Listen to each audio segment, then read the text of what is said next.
Ay, dito po. Talagang mag-iinom yan. Utang ina. Mag-iinom yan, dito mo. Kilo ngayon ba nagkakalaga ng kanal?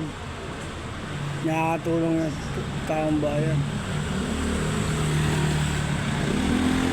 Wow. Nakainom yan, ha?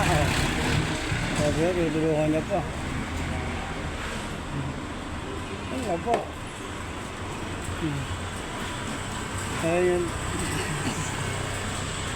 Ayun taong ano.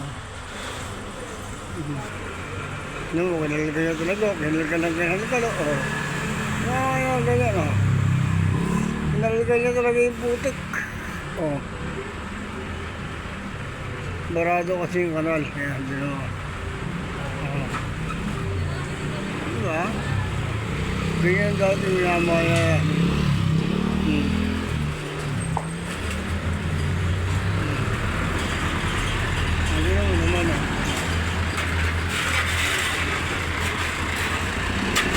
Nakalagay yung ito. Ang nasakot dyan.